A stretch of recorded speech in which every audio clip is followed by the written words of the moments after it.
It doesn't work either. When we lock them up, we lose them. You want to solve criminal justice issues, you want to get rid of crime in this country and get rid of the prison complex, then it's called jobs, job training, entrepreneurship, education. Those are the underlying social issues that can resolve these issues, whether it's rural America or the inner city. It's so simple. It's far less costly, because when we lose them, how can they contribute to society or the economics and all the things that make us strong as a nation and a country and cities and communities if we just lock them up and lose them? They've got to contribute something, but when we lock them up, their future looks a lot more bleaker, one, but two, we know the recidivism rate for the younger you get locked up, the more likely when you get out, based on what you've learned in prison, you're going to do it again. And you have so many barriers, right? Now that you've been in the criminal justice system, you can't get the employment, you can't get the housing, you can't get the education. Then we force you into this criminal element. So, since I got three lawyers up here, let's talk about let's talk about a serial predator, Bill O'Reilly.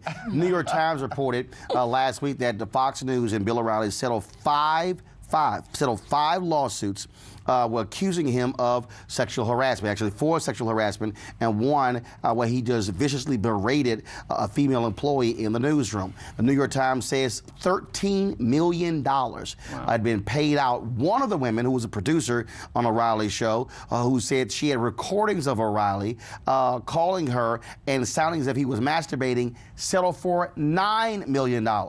As a result of this New York Times story, some 40-plus companies have pulled their advertising from his show. He is now hired, guess what, y'all? This is a good one.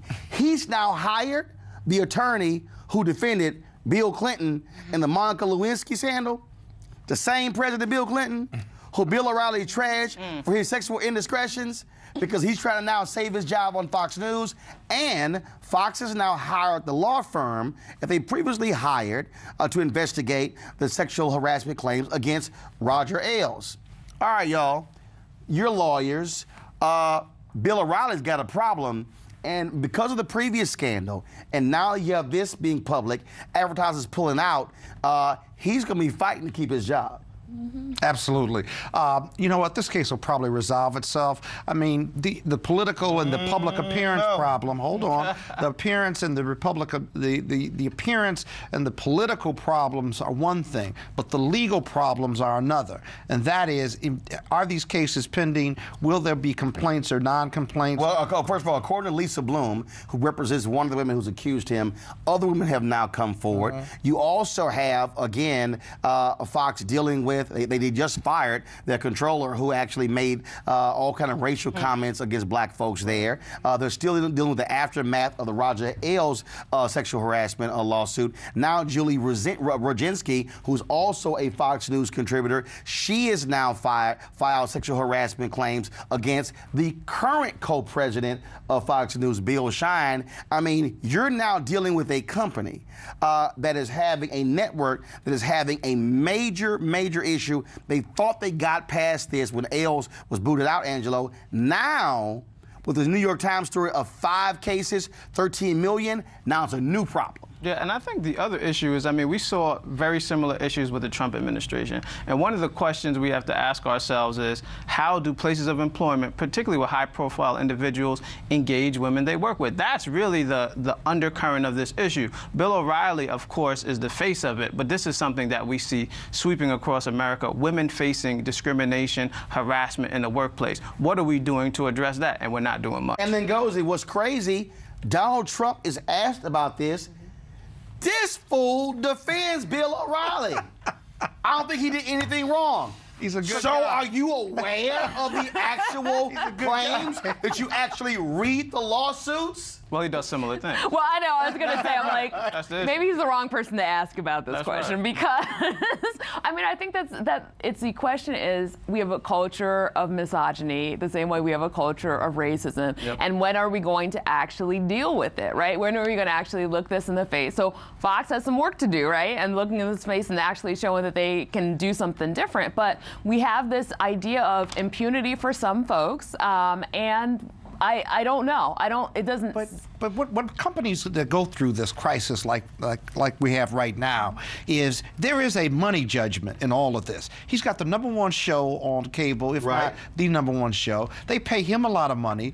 The sponsors generate a lot of money for this network. And so Murdoch and his team have got to figure out, one, how do we get out of this? Two, do we settle? But what does settlement look like? Not just the money piece, but what do you do with Bill O'Reilly going forward? He's got a huge following. And so there's a balance here that from a legal standpoint, you sort through, but see, that gets to a business decision. Here's the deal, though. You could go through all that legal mumbo-jumbo. That wasn't mumbo-jumbo. No, that was mumbo-jumbo. That's a fact. That was mumbo-jumbo. That's what happens when companies get in trouble. That was mumbo-jumbo. Please don't call my profession mumbo-jumbo. It was mumbo-jumbo. Here's the problem here.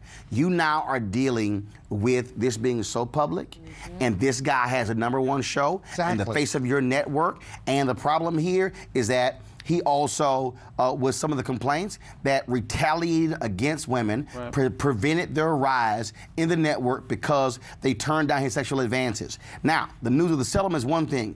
Now when you're having this many advertisers pulling out, now here's the problem. If you're now shifting those ads from his show to others on the network, the next wave will be, no, pull them completely. And then I believe the next level is going to be, you're going to see a mass assault on advertisers on other shows.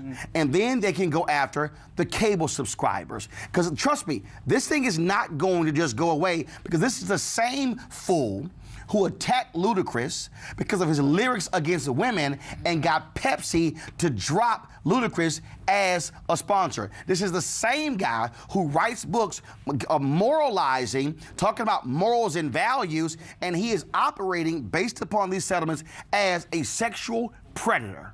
Yep. And it's interesting because what folks are doing in private is not what they're doing in public. And I think Fox, as a network, is going to have to ask itself, what do we do about it? And I think Fox can do some cleaning up of house, but I don't think they will, which will not only impact O'Reilly, but the network ultimately. So I'll ask all three of you, I'll start with you.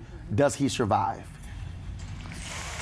I'm going to say, I'm going to hopefully say no, but I hear audiences are even higher now, right? No advertisers, more audience. Of course he does. I mean, Trump won the presidency in the United States. I think folks like these antics, and there are people who are going to stand by certain people no matter what happens, and he's one of them. Too big to fail. He should, but he won't. I think a public apology on his part and the settlement of these lawsuits with some type of apology will keep him in place. Sorry, go big or go home. Bill O'Reilly is going down.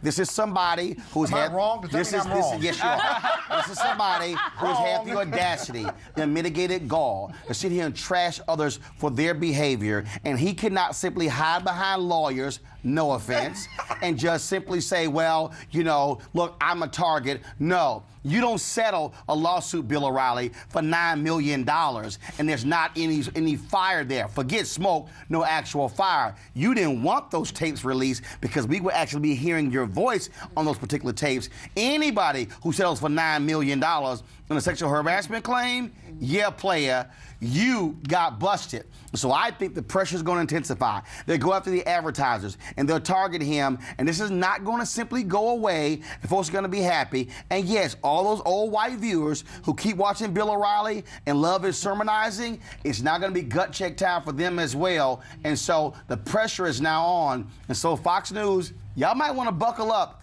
because your boy is about to go down. A peaceful protest turned deadly. 37-year-old black man was shot and killed by Baton Rouge police. His hands are in the air, and you still get shot by the cops. Oh my God, please don't tell me he's dead. We're not gonna let hate define us. Race is a big part of this. If truly all lives matter, then all lives need to matter equally. What we require is action. What we require is accountability. We understand that black lives do matter, and we will keep focused on this issue. NewsOne Now, every weekday morning at 7 on TV1.